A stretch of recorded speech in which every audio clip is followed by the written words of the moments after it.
Hey, everyone! Welcome back to the channel. I'm so excited you're joining us today. We're diving into a series I've been wanting to do for a while. Lessons from Biblical Figures. These are stories that have been around for thousands of years, yet they still hit home with lessons we can apply to our lives right now. Today, we're focusing on one of my personal favorites, Paul. Yep, the guy who went from persecuting Christians to becoming one of the most influential figures in the New Testament. And the big takeaway we're exploring? Resilience. How do you keep going when life throws everything at you? Paul's journey is a masterclass in that, and trust me, there's a lot to unpack here. So, grab a coffee, get comfy, and let's jump in. This is going to be a deep dive. Before we get into the resilience part, let's set the stage. Who was Paul? Well, he wasn't always Paul the Apostle. He started out as Saul of Tarsus, to be exact. Born in what's now modern-day Turkey, he was a Roman citizen, a Pharisee, and a guy who knew the Jewish law inside and out. He was educated, respected, and, honestly, kind of intense. But here's the kicker. Saul wasn't a fan of this new movement called Christianity. In fact, he was dead set against it. The book of Acts tells us he was there, approving the stoning of Stephen, one of the first Christian martyrs. He was on a mission to stamp out this heresy, as he saw it, arresting Christians and dragging them off to prison. This guy was relentless, but not in the way you might think of a hero. Not yet, anyway. That all changes in Acts chapter 9, and this is where the story gets wild. Saul's on the road to Damascus, ready to round up more Christians, when bam! A blinding light hits him out of nowhere.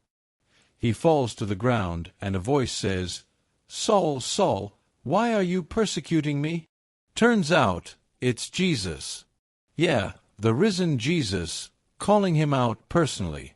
Saul's blinded for 3 days, totally helpless, until a guy named Ananias prays for him, and his sight comes back. From that moment, Saul's done. He's not Saul the persecutor anymore. He's Paul, the guy who's about to flip the script and spend the rest of his life spreading the very message he tried to destroy. Talk about a plot twist. Now, Paul's life after that?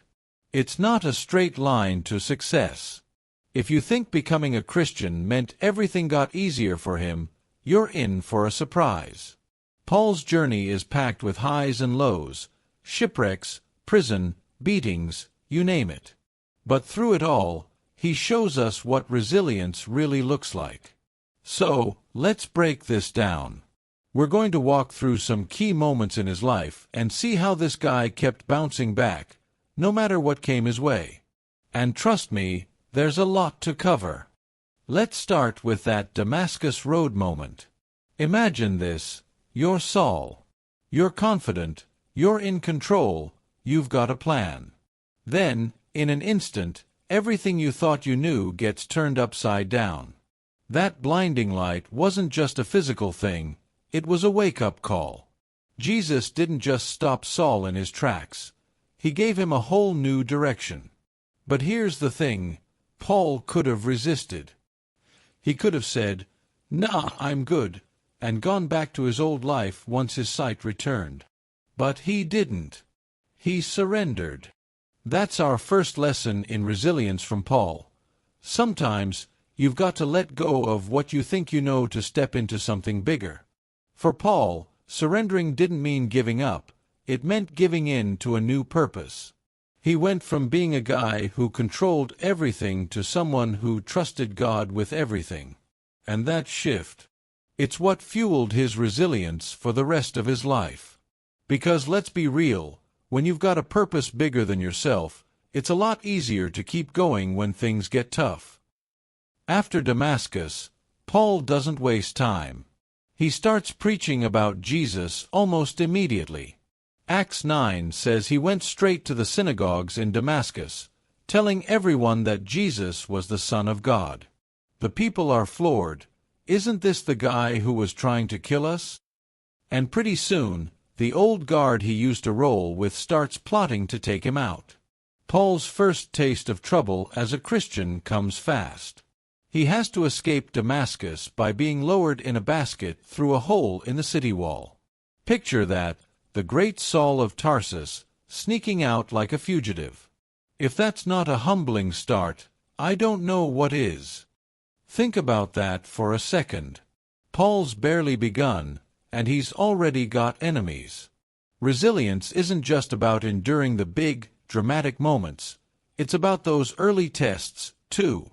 He didn't let that first brush with danger stop him. He kept moving, kept preaching, kept pushing forward. That's the kind of grit we're going to see over and over again in his story. Fast forward a bit, and Paul's not just preaching locally, he's taking this message on the road. His missionary journeys are legendary. He travels thousands of miles, by foot, by boat, through rough terrain, spreading the gospel across the Roman Empire. His first big trip, recorded in Acts 13 and 14, takes him through places like Cyprus, Antioch, and Lystra. And let me tell you, it's not a vacation. In Lystra, for example, Paul heals a man who'd been lame since birth. The crowd goes nuts. They think Paul and his buddy Barnabas are gods, Zeus and Hermes, and they start trying to offer sacrifices to them. Paul's like, No, we're just regular guys. But then some of his old enemies show up, stir the crowd against him, and next thing you know, they're stoning him. They drag him out of the city, thinking he's dead. Dead. But Paul, he gets up, dusts himself off, and goes right back into the city. Who does that? Seriously, let that sink in. The guy gets stoned, rocks thrown at him until they think he's gone, and he just gets up and keeps going. That's not normal. That's resilience on a whole other level. And it's not a one-time thing. In 2 Corinthians 11, Paul gives us this insane list of what he's been through: beatings, shipwrecks, hunger, cold, danger from robbers, danger from his own people. He says he was lashed 39 times, 5 different times, and beaten with rods 3 times. I don't know about you, but I'd be tapping out after round 1. What keeps him going? It's that purpose we talked about. Paul writes in Philippians 1 verse 21, "For to me, to live is Christ and to die is gain." He's not just surviving, he's thriving because he believes what he's doing matters. Resilience isn't about avoiding pain, it's about finding something worth the pain. For Paul, that was sharing the gospel, no matter the cost. Let's talk about those shipwrecks for a minute. Acts 27 gives us this gripping account of Paul on a ship headed to Rome. He's a prisoner at this point, more on that later, and the ship hits a brutal storm. For 14 days, they're tossed around, no sun, no stars, just chaos. Paul tells everyone, "Hey, an angel told me we're going to make it, but the ship's toast." Sure enough, the ship wrecks off Malta, but everyone survives. Paul's calm in the middle of it, encouraging the crew, even after they'd ignored his advice not to sail in the first place. That's resilience in action again, not just enduring the storm, but leading through it. He didn't panic. He trusted. And when they wash up on Malta, he gets bitten by a venomous snake, because of course he does, and shakes it off like it's nothing. The locals are waiting for him to drop dead, but he's fine. At this point, you've got to wonder, is this guy unstoppable? The Damascus Road. Resilience starts with surrender. Let's linger on that Damascus Road moment a bit longer because it's such a turning point, not just for Paul, but for how we think about resilience. Picture the scene: Saul striding down this dusty road, surrounded by his crew, papers in hand authorizing him to arrest Christians. He's got power, purpose, and a plan.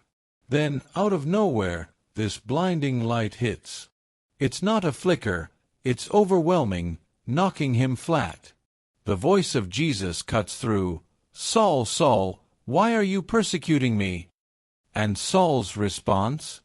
"Who are you, Lord?" He's already halfway to surrender, even if he doesn't know it yet. Think about what's going through his mind.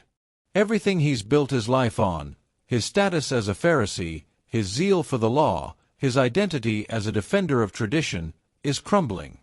That light didn't just blind his eyes, it exposed his heart.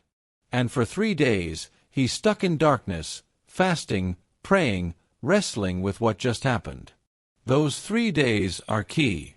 They're not just a timeout, they're a transformation. When Ananias comes and prays for him, and those scales fall from his eyes, it's not just sight he regains. It's insight. He sees the world differently now.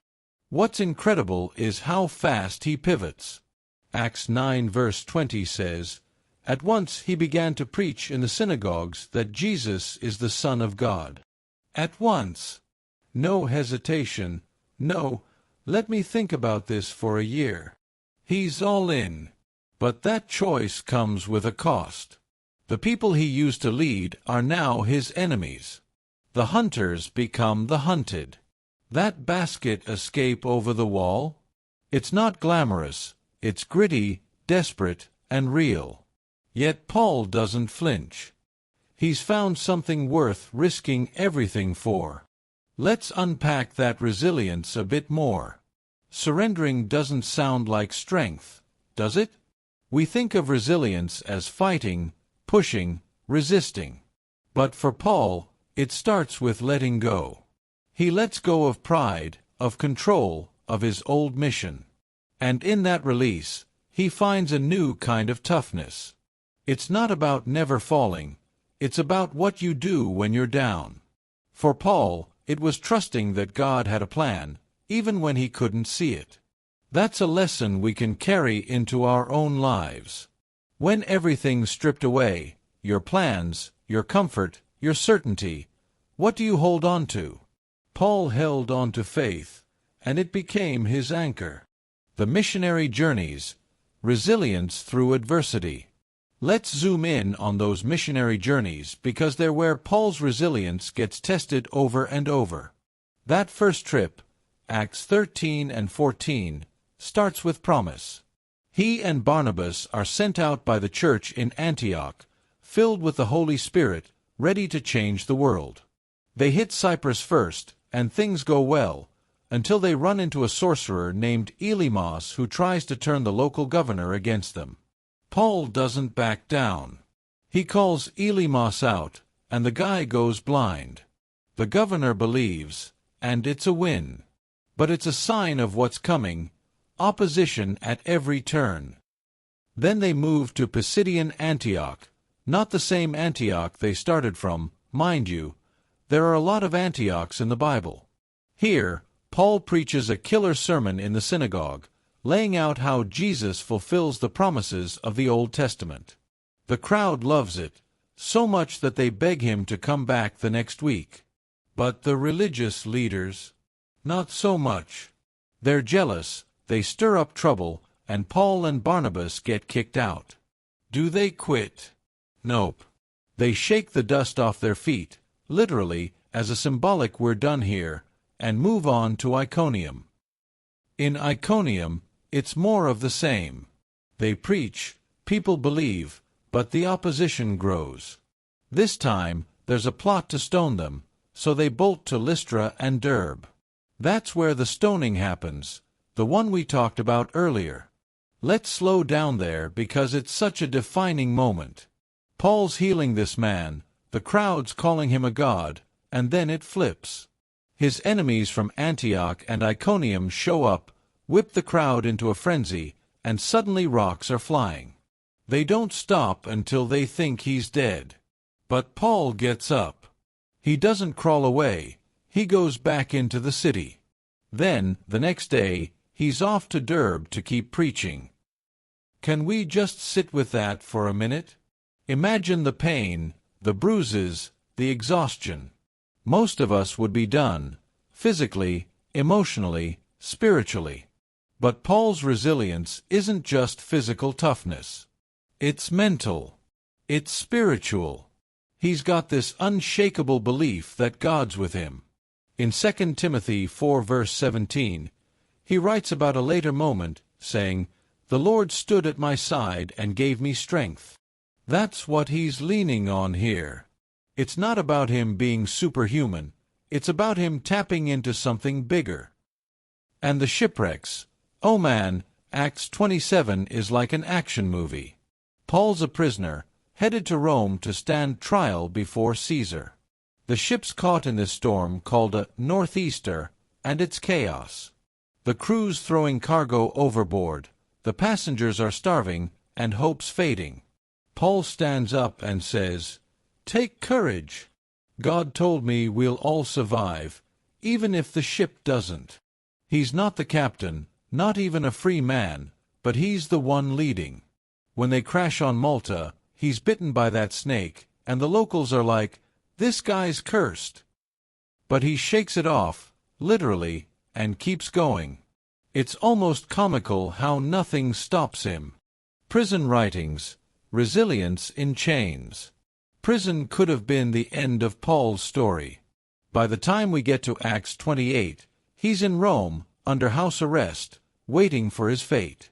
Earlier, in Caesarea, he'd been locked up for 2 years because the governor wouldn't make a decision.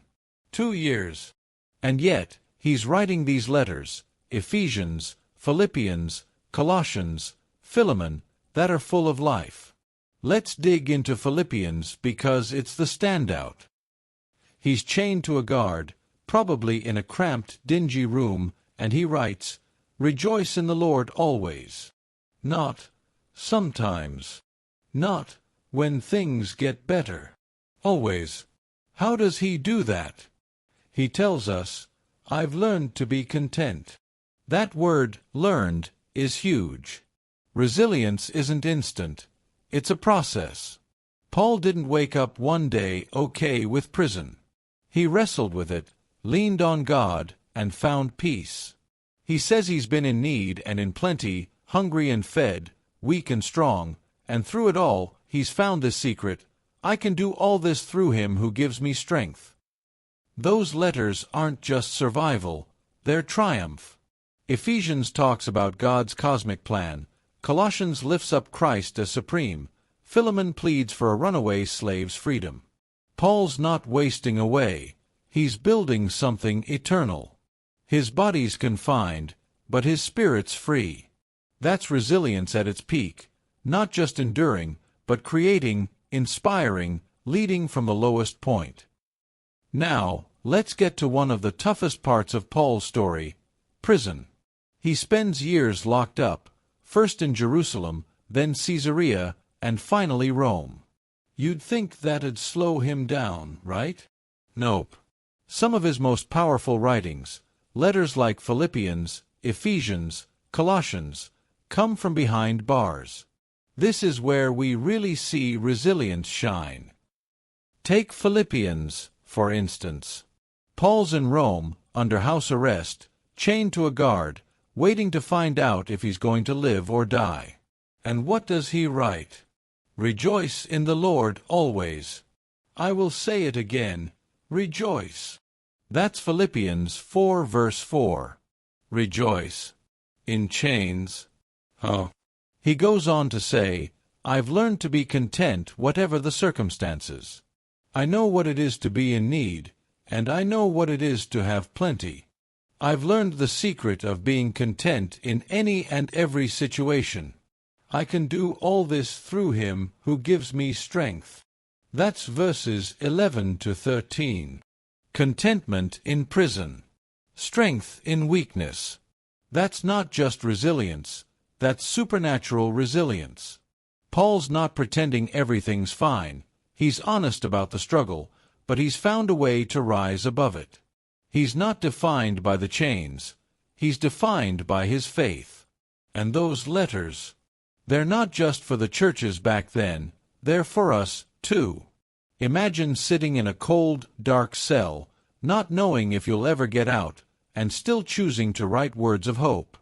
That's the kind of toughness I want in my life. So, what's the big takeaway from Paul's journey? Resilience isn't about being unbreakable. It's about being unbreakable in spirit. Paul didn't avoid hardship. He faced it head-on, over and over again. Whether it was surrendering on the Damascus road, getting up after being stoned, surviving shipwrecks, or writing hope-filled letters from prison, he showed us that resilience comes from something deeper. For him, it was his faith in Christ. For us, it might look different, but the principle's the same. Find your why, and let it carry you through. Paul's life wasn't easy, but it was meaningful. And that's the challenge for us. When life hits hard, when you lose the job, when the relationship falls apart, when the diagnosis comes, what's going to keep you going? Paul would say it's about perspective. In Romans 8 verse 18, he writes, "I consider that our present sufferings are not worth comparing with the glory that will be revealed in us." He saw the bigger picture, and it gave him the strength to endure. Maybe you're in a tough spot right now. Maybe you feel like you've been knocked down one too many times. Paul's story says you can get back up. You don't have to do it alone, and you don't have to pretend it's easy. But you can keep going. That's resilience, not the absence of struggle, but the courage to move through it. Well, folks, that's Paul's story, or at least a piece of it. There's so much more we could dig into, his letters, his theology, his final days, but I hope this gives you a taste of why he's such a standout figure. His resilience inspires me, and I hope it inspires you too. If you enjoyed this deep dive, let me know in the comments, what other biblical figures should we cover? David, Esther, Moses. I'm all ears. And if this resonated with you, hit that like button, subscribe, and ring the bell so you don't miss the next one. Thanks for hanging out with me today. I'll see you in the next video.